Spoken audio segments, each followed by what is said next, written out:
അഹങ്കരിക്കുമ്പോൾ, ആരോടെങ്കിലും വെറുപ്പ് തോന്നുമ്പോൾ ഇത്തരം കാഴ്ചകൾ നിങ്ങൾ കാണണം.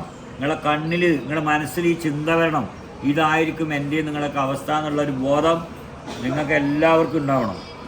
ഒരാളോട് കലഹിക്കാൻ തോന്നുമ്പോൾ, ഒരാളോട് അടികൂടാൻ തോന്നുമ്പോൾ, ഒരാളെ കുറ്റപ്പെടുത്താൻ തോന്നുമ്പോൾ ഈ കാണുന്ന കാഴ്ചയുണ്ടല്ലോ നിങ്ങളുടെ മനസ്സിൽ നിങ്ങൾ സൂക്ഷിക്കണം.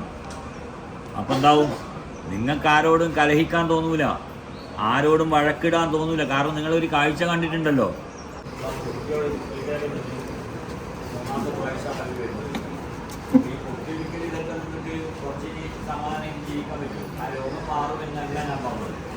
വണ്ണൊക്കെ കുറയും, ഇനി മരണം വരെ അത് പൊട്ടൂല. അപ്പോൾ അങ്ങനെയൊക്കെ സംഭവിക്കാൻ, ആ രോഗം മാറാനുള്ള കാരണം പറയും. അപ്പോൾ നിങ്ങൾ ശ്രദ്ധിച്ചോ, നമ്മളൊക്കെ അറപ്പോടും വെറുപ്പോടും കാണുന്ന ഇത്തരം രോഗാവസ്ഥകളെ ആ ഭാര്യ എന്ന് പറയുന്ന ഒരു സ്ത്രീ ഉണ്ടല്ലോ, ഒരമ്മ, ആ ഭാര്യ അദ്ദേഹത്തെ പരിചരിക്കുന്ന നിങ്ങൾ കണ്ടോ? എത്ര ഭംഗിയായിട്ടാണ് ആ അമ്മ അവരുടെ ഭർത്താവിനെ പരിചരിക്കുന്നത്. ഇങ്ങനെയൊക്കെ നിങ്ങൾക്കൊക്കെ പറ്റുമോ? നിങ്ങൾ ആലോചിച്ചിട്ടുണ്ടോ അതിനെക്കുറിച്ചൊക്കെ? അങ്ങനെയൊക്കെ പറ്റണമെന്നാണ് എനിക്ക് പറയാനുള്ളത്. ഞാൻ എപ്പോഴും കാണുന്നത് ഇതുപോലുള്ള രോഗങ്ങളൊക്കെ വരുന്ന സമയത്ത് ഭാര്യ ഭർത്താവിനെ ഉപേക്ഷിച്ച് പോകുന്ന അവസ്ഥ, ഭർത്താവ് ഭാര്യയെ ഉപേക്ഷിച്ച് പോകുന്ന അവസ്ഥ. ധാരാളം പണമുണ്ട്, പേരുണ്ട്, പ്രശസ്തിയുണ്ട്, പക്ഷെ ഒന്നും അവനവൻ്റെ ആവശ്യത്തിന് ഉപയോഗിക്കാൻ പറ്റാത്ത ഒരു സാഹചര്യം വരും രോഗം വന്നു കഴിഞ്ഞാൽ. അപ്പോൾ നമ്മൾ മനസ്സിലാക്കേണ്ടത്, നമ്മളൊരു മനുഷ്യരാണല്ലോ. ഈ മനുഷ്യനായ ഈ മനുഷ്യനായതിന് ശേഷമാണല്ലോ ഹിന്ദുവും മുസ്ലിമും ക്രിസ്ത്യനും ആണും പെണ്ണൊക്കെ ആയി മാറിയിട്ടുള്ളൂ. നമ്മൾ മനുഷ്യരാണ് അടിസ്ഥാനപരമായിട്ട്. അപ്പോൾ നമ്മളിൽ എപ്പോഴും ഒരു മനുഷ്യത്വം ഉണ്ടാവണം. ഏതൊരു മനുഷ്യനോടും സ്നേഹത്തോടെയും കരുണയോടും ദയോടും കൂടി പെരുമാറാനുള്ള ഒരു ബോധം നമുക്കൊക്കെ ഉണ്ടാവണം. നിങ്ങളൊക്കെ എത്ര സമ്പാദിച്ചു കൂട്ടിയിട്ടും വലിയ കാര്യമൊന്നുമില്ല. രോഗമൊക്കെ വന്നാൽ തീർന്ന്. രോഗം വന്നു കഴിഞ്ഞാൽ നിങ്ങളെ എൻ്റെയൊക്കെ അവസ്ഥ ഒന്നിനും കൊള്ളാണ്ടാവുന്നു. ഈ ഇപ്പോൾ നമ്മളിങ്ങനെ കെട്ടിപ്പിടിച്ച് വെക്കുന്ന ആൾക്കാരൊക്കെ ഉണ്ടല്ലോ, ഇതെൻ്റെ ഭാര്യയാണ്, ഇതെൻ്റെ ഭർത്താവാണ്, ഇവരൊന്നും ഉണ്ടാവില്ല ഭായി, ഇവരൊന്നും ഉണ്ടാവില്ല. അതേ സ്ഥാനത്ത് ഈ അമ്മനൊക്കെ നോക്കിയ നിങ്ങൾ, ഈ സ്ത്രീനൊക്കെ നിങ്ങളൊന്ന് നിങ്ങളൊക്കെ മാതൃകയാക്കണം. ഏറ്റവും നല്ല അമ്മമാർക്ക് അവാർഡ് കൊടുക്കുക, ഏറ്റവും നല്ല ദമ്പതിമാർക്ക് അവാർഡ് കൊടുക്കുക. നിങ്ങൾ ഈ അമ്മനെക്കുറിച്ച് എന്താ മനസ്സിലാക്കിയത്? അവാർഡ് കൊടുത്തിട്ട് മോശമാക്കാനുള്ളതാണോ അമ്മ എന്ന് പറയുന്നത്? അമ്മ ഏറ്റവും നല്ല അമ്മ, നല്ല അമ്മയും മോശം അമ്മയും, എല്ലാ അമ്മയും നല്ല തന്നെയല്ലേ? മോശമായ ഒരു അമ്മയുണ്ടോ? അങ്ങനെയൊന്നുമില്ല. ഇനി അഥവാ അങ്ങനെ അവാർഡൊക്കെ കൊടുക്കേണ്ടതായിരിക്കാണ്. ഈ കെട്ടി ഒരുങ്ങിയിട്ട് നടക്കുന്ന സ്ത്രീകൾക്കാണോ ഈ കൊടുക്കേണ്ടത്, അല്ലെങ്കിൽ പുരുഷന്മാർക്കാണോ? ഇതുപോലെ കരുണയുള്ള, ഇതുപോലെ സ്നേഹമുള്ള, ഇതുപോലെ സംരക്ഷിക്കാൻ മനസ്സുള്ള ഒരു മനുഷ്യനോട് യാതൊരു തരത്തിലുള്ള അറപ്പും വെറുപ്പും തോന്നാത്ത ആളുകൾക്ക് വേണം നിങ്ങൾ ഈ അവാർഡൊക്കെ കൊണ്ടു കൊടുക്കാൻ. അപ്പോഴാണ് ഇത് അർഹിച്ച കൈകളിലേക്ക് എത്തുക.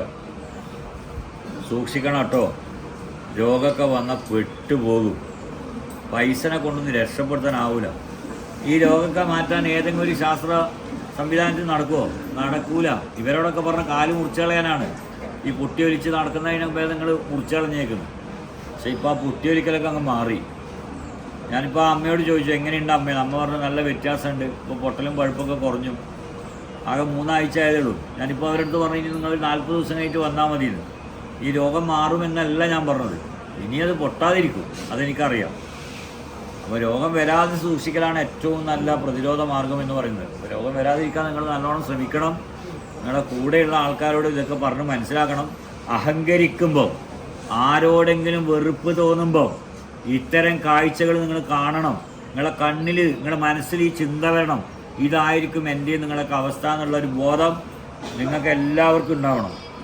ഒരാളോട് കലഹിക്കാൻ തോന്നുമ്പോൾ, ഒരാളോട് അടികൂടാൻ തോന്നുമ്പോൾ, ഒരാളെ കുറ്റപ്പെടുത്താൻ തോന്നുമ്പോൾ ഈ കാണുന്ന കാഴ്ചയുണ്ടല്ലോ നിങ്ങളുടെ മനസ്സിൽ നിങ്ങൾ സൂക്ഷിക്കണം. അപ്പം എന്താവും? നിങ്ങൾക്ക് ആരോടും കലഹിക്കാൻ തോന്നൂല, ആരോടും വഴക്കിടാൻ തോന്നൂല. കാരണം നിങ്ങളൊരു കാഴ്ച കണ്ടിട്ടുണ്ടല്ലോ. മനുഷ്യൻ്റെ ഏറ്റവും വലിയ നാശം എന്താണെന്നറിയോ? എനിക്കും നിങ്ങൾക്കൊക്കെ കോപം എന്ന് പറയുന്നൊരവസ്ഥയുണ്ടാവും. കോപം, ദേഷ്യം പിടിക്കാന്ന് പറയും. ഈ കോപം എന്ന് പറയുന്ന അവസ്ഥ മാത്രം നമ്മളിൽ ഉണ്ടാവാൻ പാടില്ല. കോപമാണ് എല്ലാ മനുഷ്യൻ്റെയും നാശത്തിന് കാരണം. നമ്മൾ കോപിക്കുന്നതാണ് എല്ലാ നാശത്തിൻ്റെയും കാരണം ആണും പെണ്ണുമൊക്കെ തന്നെ പരസ്പരം കോപിക്കുക, കോപം പിടിക്കുക, ഒരുമിച്ച് ജീവിക്കുന്ന ആളുകൾ തന്നെ വീട്ടിൽ കലഹം ഉണ്ടാക്കുക, ഭാര്യയും ഭർത്താവൊക്കെ തമ്മിലടിക്കുക, ഉമ്മാനോടും വാപ്പാനോടൊക്കെ തമ്മിലടിക്കുക. ഇതൊക്കെ നിർത്തിക്കോ. നിർത്തിയിട്ടില്ലെങ്കിൽ നരകിച്ച് പോകും. ഒരൊറ്റ എണ്ണവും രക്ഷപ്പെടില്ല. ഞാനാണ് ഈ പറയുന്നത്. ഞാൻ എന്തുകൊണ്ടായിരിക്കും അങ്ങനെ പറയുന്നത് മനസ്സിലായിട്ടുണ്ടാവുമല്ലോ. ഞാൻ എപ്പോഴും കാണുന്നത് രോഗം പിടിച്ച് നരകിക്കുന്ന ജനതയാണ്. സാധാരണ രോഗികളെ ഞാൻ കാണാറേയില്ല. സാധാരണ പനിയും ജലദോഷം പിടിച്ചവനൊന്നും ഞാൻ കാണില്ല. ഞാൻ കാണുന്നത് മുഴുവനും ഇങ്ങനെ പൊട്ടിയൊലിച്ച് വികൃതമായി ഒന്നിനും കൊള്ളാത്ത അവസ്ഥയിൽ ജീവിക്കാൻ വിധിക്കപ്പെട്ട ആളുകളാണ്. അതുകൊണ്ട് സൂക്ഷിക്കണം. നിങ്ങളുടെ പ്രാർത്ഥനകൾക്കൊന്നും ഒരു ഫലവും ഉണ്ടാവില്ല രോഗം വന്നു കഴിഞ്ഞാൽ. രോഗം വന്നു കഴിഞ്ഞാൽ ചികിത്സ മാത്രമാണ് ഏറ്റവും നല്ല പരിഹാര മാർഗമെന്ന് പറയുന്നത്. പ്രവർത്തിക്കണം. ഒരാൾക്ക് വേണ്ടി പ്രവർത്തിക്കണം. ഉമ്മാക്ക് വേണ്ടി, വാപ്പാക്ക് വേണ്ടി, അച്ഛന് വേണ്ടി, അമ്മക്ക് വേണ്ടി, ഭാര്യയ്ക്ക് വേണ്ടി, ഭർത്താവിന് വേണ്ടി, മക്കൾക്ക് വേണ്ടി, സഹോദരങ്ങൾക്ക് വേണ്ടി, സർവ്വ ആളുകൾക്കും വേണ്ടി പ്രവർത്തിക്കണം. പ്രാർത്ഥിക്കുകയല്ല വേണ്ടത്. പ്രാർത്ഥനയൊക്കെ നിങ്ങൾ ഭയപ്പെട്ടിട്ട് പടച്ചവനെ വിളിക്കുന്നതല്ലേ. നിങ്ങളെ ആത്മാർത്ഥമായിട്ട് പടച്ചവനെ ആരെങ്കിലും വിളിക്കണുണ്ടോ? നിങ്ങളൊന്ന് ആലോചിച്ചിട്ടുണ്ടോ? നിങ്ങളെല്ലാവരും പ്രാർത്ഥിക്കുന്ന ആൾക്കാരല്ലേ. എന്നിട്ട് പിന്നെയും തെറ്റിലേക്ക് തന്നെയല്ലേ ഞാനും നിങ്ങളൊക്കെ പോകുന്നത്. ഇതൊക്കെ അവസാനിപ്പിക്കണം. അപ്പോൾ പ്രാർത്ഥന അല്ല പ്രധാനം എന്ന് പറയുന്നത് പ്രവർത്തിക്കുക. ഒരു പ്രശ്നം മാറാൻ വേണ്ടി പ്രവർത്തിക്കണം. എന്താണോ അതിന് പരിഹാര മാർഗം, അതിനനുസരിച്ചിട്ട് കാര്യങ്ങൾ ചെയ്താൽ രോഗം മാറും എന്നാണ് പറയുന്നത്.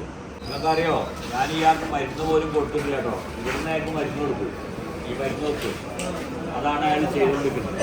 ഒരു 2 പ്രാവശ്യമാണ് ഞാൻ ആകെ മരുന്ന് വെച്ചാൽ ഇതാ 3ാമത്തെ പ്രാവശ്യം വെച്ചു. ആ കാല് മുറിച്ചാണ് ഞാൻ പറഞ്ഞത്. മുറിച്ചാലും അയാൾ രക്ഷപ്പെടുന്നവർ പറഞ്ഞില്ല, ചിലപ്പോൾ മരിച്ചു പോകുന്നതാണ് പറഞ്ഞത്. മുറിച്ചിട്ട് വല്ല കാര്യമുണ്ടോ? ഒരു കാര്യമില്ല. പക്ഷെ ആ പെണ്ണുങ്ങളെ സമ്മതിച്ചേ പറ്റൂ കേട്ടോ. ആ ദുർഗന്ധമൊക്കെ സഹിച്ചിട്ടേ ആ നഗ്നമായ കൈകൾ കൊണ്ട് തൻ്റെ ഭർത്താവിൻ്റെ കാല് തടവുന്ന, അതൊക്കെയാണ് ശരിക്കും പുണ്യം. സ്ത്രീകൾ പുണ്യമാകുന്നത് അങ്ങനെയൊക്കെ സമയത്താണ്. ഒരാണും പുണ്യമാകുന്നത് അങ്ങനെയൊക്കെയുള്ള കാര്യങ്ങൾ ചെയ്യുമ്പോഴാണ്. അതല്ലാണ്ട് നിങ്ങൾ കാണാൻ ഗുണവും മണമൊക്കെ ഉള്ള ആൾക്കാരെ നല്ല ആൾക്കാരായിട്ടാണല്ലോ നമ്മളൊക്കെ കാണുന്നത്. അതൊന്നും അല്ലടോ. നല്ല ആൾക്കാർ വേറെയുമുണ്ട്. അപ്പോൾ നിങ്ങളടുത്ത് പറയാനുള്ളത്, കൂടെയുള്ളവർക്ക് രോഗം വരുമ്പോൾ അവരൊക്കെ കൂടെ നിന്നോ. ഇല്ലെങ്കിൽ തൂറി പെരങ്ങിപ്പോകും. വയസ്സാകുമ്പോഴേ തൂറി പെരങ്ങിയിട്ട് ഒരാളും എടുക്കാനില്ലാണ്ടായി പോകും. സൂക്ഷിക്കണം.